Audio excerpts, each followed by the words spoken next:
All right. Welcome to another episode of the Pay or Tell podcast. I'm Texas DJ, and this is a podcast about strip club places, strip club lessons, strip club people. And I got another episode done with Stripper Whitney, somebody that I work with at the club, and just a little interesting information about some asshole. You know, it's like, and guys, this is perfect time to tell you, don't be an asshole when you come to strip clubs, okay? And this is happenstance of an asshole actually showing up at the club and an actual stripper's opinion about said asshole. The audio is going to be a little different because we record these after we get done with work, at night, because we don't live close to each other. So it's just easier to record on a tape recorder and then upload it. All right, so kick back, relax, and listen to Texas DJ and Stripper Whitney talking about some shit that happened the other night. Alright, so yes, it is. Alright.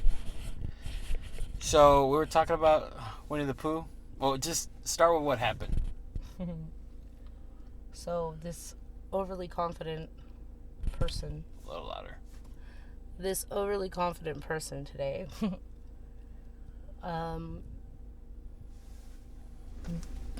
Very comfortable with himself, his approach, his everything about himself and his approach. Super confident. And I spoke with him, we talked, we chatted, spent way more time than I should have. But anyway. Hold on. Wait. First, we got to narrow this down. This is an incident that happened tonight while we're working together and you were stripping. Yeah. Okay. We should have started off with that, but go ahead, continue. So he's like, oh, come over here, blah, blah, blah. Go over there, talk to him. Hi, how are you? Where are you from? What's your name? I'm from here, blah, blah, blah, whatever. Conversation later. So, get to the, do you want to dance? Let's go. Kind of like try to finesse into that, He was like, I like your outfit. And I was like, yeah, well, you can help me take it off. You want to go back there and see? And he was like, oh, yeah. What are you going to do to me? Oh, I'm going to give you a dance. So he was like, well, what are you going to do? What are you going to do? It was just completely aggressive. And I'm like, look, dude, I'm not going to do anything to you. I'm going to give you a dance. I'm going to give you a dance. That's it. And he's like, well, why? What's wrong? Like, do you not want to get pleasured? Do you not want to have fun? And I'm like, I'm having fun. Did he really say, do you want to get pleasured? Do you not want to get pleasured? So he actually said that? Yes. Damn, this guy had confidence. No, he has a misunderstanding. Yeah, but he was confident enough to say. Yes, he was confident, that, yeah. But he is misunderstanding the whole concept of the environment at the same time. Wait, hold on. We'll get to that in a second. Just continue with what happened. Yeah, so he's like, do you not want to get pleasured, blah, blah, blah. And I'm like, oh, I'm just, a dance. Well, I'll suck on your titties. And I'm like, I'm good. He's like, you don't like that? No, that's not what this is about. So, long story short. Wait, didn't you say you don't want your marble? How did you put it? He's like, well, let me, well, can I touch you? Can I grab on you? The way that he said it in Spanish, because it was a conversation in Spanish, the way he said it in Spanish was like, can I, just grab all over you and do whatever the fuck I want, basically. And he's like, oh, I want to, at least let me put my fingers inside you. And I'm like, dude, you smell like a pack of Marlboro Reds. No, I don't, you probably didn't even wash your hands when you got out of the bathroom because you smell so strong. No, I don't want your fucking Marlboro Red fingers inside me. Like, nobody does. It's ridiculous.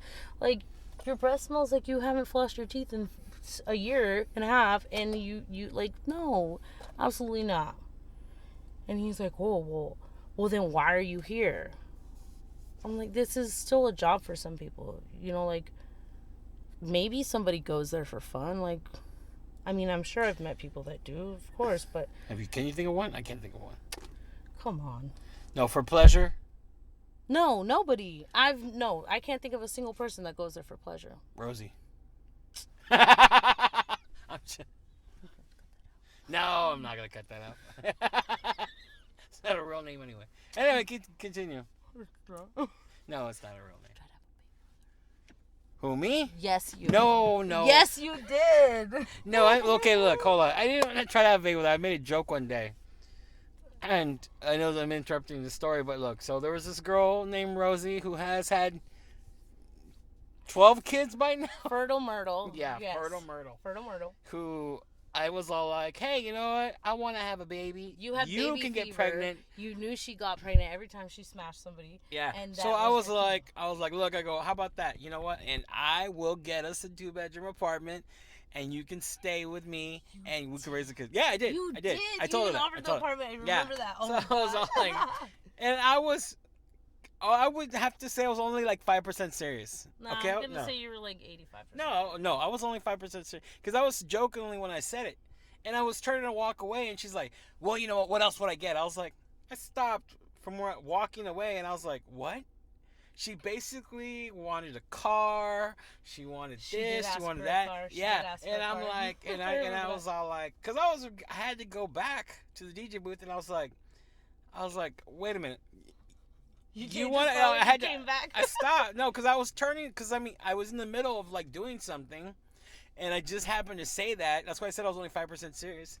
And I was leaving to walk away, and she was just like, "Well, you know, I need all this," and I was like, "Bitch," I go, "You've had 6 kids so far. You ain't got shit.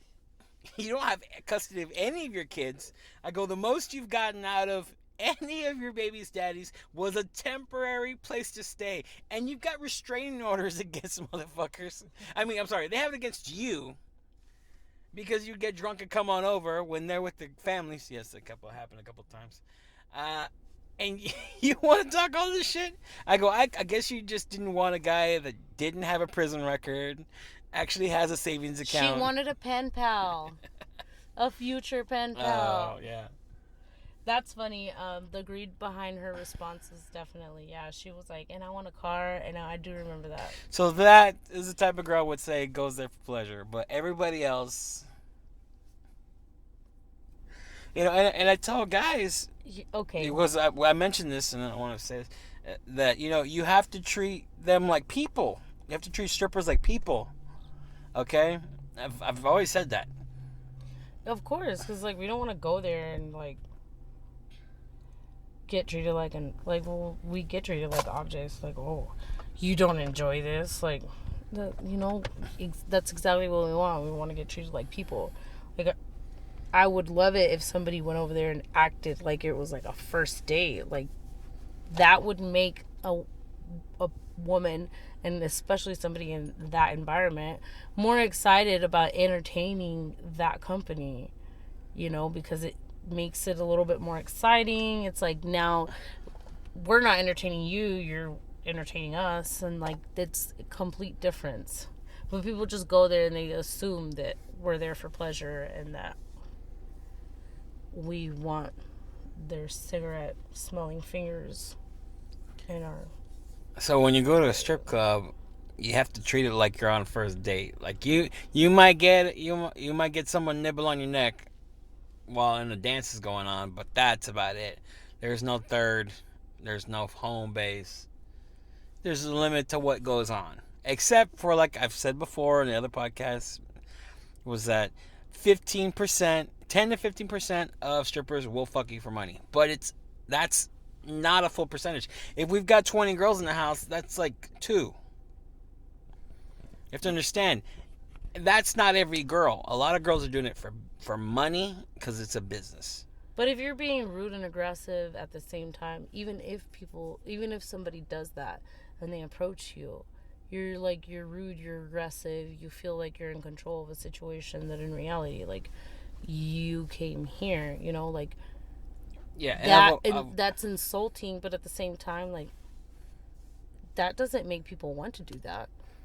Yeah. Even if they do, they're just like, fuck, you know. Yeah, I've even said before, with girls that'll do almost anybody, they will, if you are rude and you smell like shit, they don't want you to touch them. Money is an issue at that point because you made it an issue by being a piece of shit.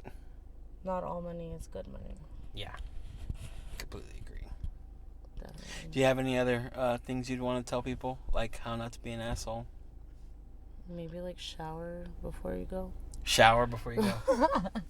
But what if they're playing golf, you know, and those little shitty fucking pants, and their ball sweat just builds up and they can't smell it?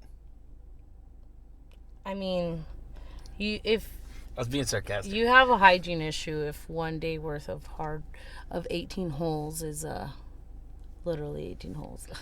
You beat me to it. I was gonna say something. All right. If one day of 18 holes is making you smell that bad, you have a hygiene issue. It was all week. It wasn't just that day. I'm telling you, we got to record more of these because this is pretty good. I like this. All right, we got to finish this up because you got to go. It's been a good night, Whitney here. I was just about to say that. I was like, try to get more of DJ and Whitney later. All right, for next time. All right, I hope you guys like that. We'll have more. Me and Whitney are talking about getting together and just taping a bunch of subjects in one single day. And I'll probably put them out a lot quicker than doing one a week. Because, if I'm going to have a shit ton of them, I might as well. But I'm thinking of probably also going to put another one out this week because there's an interesting story that I want to talk about. Because I talked about STDs at strip clubs, and I want to talk about the time I saved my friend from this STD-filled stripper. All right? But until then, please share, like, subscribe if you can be bothered to do so. If not, to hell with it. All right? I'll see y'all next time. Please be cool.